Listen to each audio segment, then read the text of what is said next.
کتێبخانەیەکی گەورەی دروست کردووە و شەو و ڕۆژ خوێنەران بێ بەرامبەر دەتوانن سەردانی بکەن و کتێبی دڵخوازی خۆیان بخوێننەوە. تارق کارێزی هاوڵاتیەکی شاری کەرکووکە، نهۆمی یەکەمی ماڵەکەی کردووەتە کتێبخانەیەکی گەورە و ماڵەکەی بردووەتە نهۆمی دووەم. کتێبخانەی کارێز کە دروست بۆ ئەوە بۆ کە کللتوری خوێندنەوە لە ناو میلەتەکەمانە بڵاوکاتەوە. سەرەتا لە 2015 کە کتێبخانەی کارێزم دامەزراند ئێمە تەنیا 5,000 کتێبمان هەبوو، لەوە زیاتر گۆڤار و لەویش زیاتر ڕۆژنامەمان هەبوو. دوای تێپەڕبوونی 7 ساڵ ئێستا کتێبخانەکە بۆتە خاوەنی 20,000 کتێب، 180 کتێبەکانیش بە زمانی کوردین، بەشێکیش بە زمانی عەرەبی و زمانانی دیکەش. تەبعی دروشمی کتێبخانەی کارێز ئەوەیە کارێز ماڵی هەمووانە.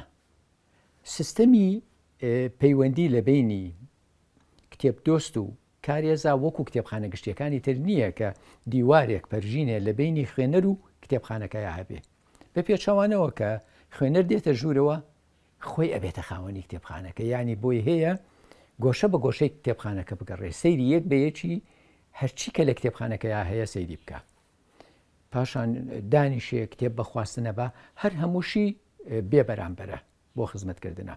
تارق کە کتێبخانەکەی بە ناوی گوندەکەیەوە ناوناوە کارێز، خۆی و لیژنەیەکی چەند کەسی کە سەرجەمیان بەتەمەنن بێ بەرامبەر خزمەتی ئەو خوێنەرانە دەکەن کە سەردانی کتێبخانەکەیان دەکەن.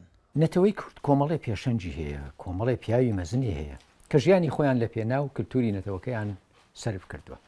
نمونە مامۆستا حوسێن حوزنی موکریانی و جیوی موکریانی کە لە 1913 لە ئەڵمانیاوە چاپخانەیان هێناوە لە حەلەب داهێناوە. لە کەرکووک ئێمە مامۆستا محەممەد ئەمین عەسریمان هەیە کە چاپخانەی هێناوە و دەیان داستانی کردوتە کوردی و چاپی کردو و بڵاوی کردوتەوە. لە سلێمانی پیرەمێردی شاعیرمان هەیە کە چاپخانە و ڕۆژنامەی دەرکردووە. ئەم نمونانە بەڕاستی وەکو سمبڵ ئەکرێ ئێمە بەڕێڕە و ڕێچکەی ئەواندا بڕۆین ئەگەر مەبەستمان ئەوە بێ وەکو ڕۆشنبیر، وەکو نووسەر، وەکو دەستەبژێری نەتەوەی کورد خزمەت بە نەتەوەکەمان بکەین. جیا لە دەستکەوتنی کتێب و گۆڤار بەبێ بەرامبەر لە کتێبخانەکەی تارقدا هەفتەی 2 کۆڕ و چالاکی و سیمینار ئەنجام دەدرێت. سیمینارێکیان تایبەتە بە منداڵان و چیرۆک خوێندنەوە. هەر ڕۆشنبیر و نووسەرێکیش دەیەوێت دەتوانێت میوانەکانی داوەت بکات و کتێبخانەکە بۆ کۆڕ و سیمینار بەکار بهێنێت. کتێبی منداڵانمان هەیە بۆ منداڵان، قوتابیان دێن، مامۆستایان دێن، توێژەران دێن، خوێندکارانی زانکۆش دێن، ئەوانەی کە لە ماجستێر و دکتۆراژ دەخوێنن سەردانی کتێبخانەی کارێز دەکەن بۆ سوودوەرگرتن لە کتێبخانەکان.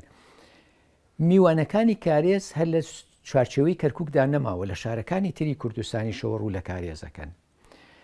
وەکو کتێبخانەش بەهۆی سۆشیال میدیاوە ئێمە توانیومانە چالەچەکانی کارێز بە دەرەوەی کەرکووک و بە دەرەوەی کوردستانیش بگەێنین. بۆ نمونە کوردانی تاراوگە لە ئوسترالیاوە تا ئاگاتە کەنەدا ویلایەتە یەکگرتووەکانی ئەمریکا ئاگاداری چالەچەکانی کارێزن، کۆمنت بۆ چالەچەکانیەکەن، لایک و کۆمنتی بۆ ئەکەن.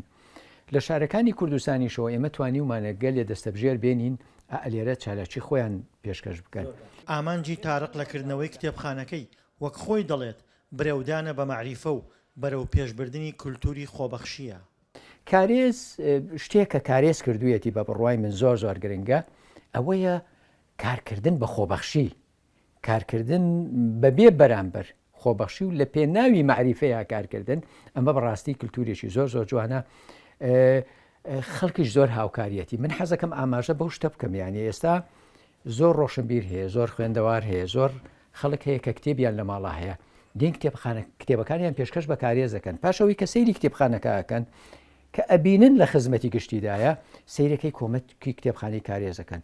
100 کتێب، 200 کتێب، هەتا 300 و 400 کتێب لە ماڵی خۆی هەڵیەگرێ دێ پێشکەش بە کارێزێکە. تبعی ئێمەش ڕامانگەیاندووە هەر بەرنامەی کارێز ئەوەیە لە بەیانیەوە تا ئێوارە تەنانەت شەویش لە خزمەتی خوێنەرانە ئابێ و هەموو ئەو سەرچاوانەی کە لەم کتێبخانەیەدا هەیە لە خزمەتی هەموو خوێنەرێکایە. تارق خۆی بە خاوەنی کتێبخانەکەی نازانێت و لەو ڕووەوە وەسیەتی بۆ منداڵەکانیشی کردووە.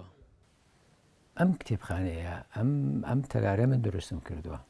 بەڵام کە دروستم کردو بۆم دروستم نەکردووە کە مڵچی من بێ ئەم ڕاستیم لە منداڵەکانم نەشاردوێتەوە لە خێزانە هاوسەرەکەشم نەشاردوێتەوە وتم ڕۆڵە ئەمە مڵچی میلەتی کوردە بۆ کورد و کوردستان دروست کراوە ئێوە ئەتوانن سوودی لێ ببینن وەکو میراتی کللتوری بەڵام مڵچی باوکتان نییە بیفرۆشن ئەمە مڵچی نەتەوەی کووردە ئەبێ لە خزمەتی کورد و کوردستان نابێ وەک ناوەندێکی کللتوری و ئەبێ گەشەشی پێ بدرێ تەبعی ڕێسا و سیستمی بۆ داهێنیم چۆن تۆ کتێبخانی بەڕێوەی ئێستا من زۆربەی کارەکان خۆمەیکەم باکردنەوەی دەست شۆروشتەکە پێشکەشکردنی ئاو و قاوە چاپ بە میوانان خۆمەیکەم لیژنەکە هاوکار من تەمەنی 70 ساڵە هەندێک جار میوانەکان تەریقە بنەوەکە بێنن مرۆڤێکی 70 ساڵ مامۆستا فەیسەڵ مامۆستا سەید حەسەن 70 ساڵ چا پێشکەش بە میوانەکانەکە نانا تەریق مەبنەوە ئەمە کللتورە ئێمە هەمومان یەکین کەس گەورە نییە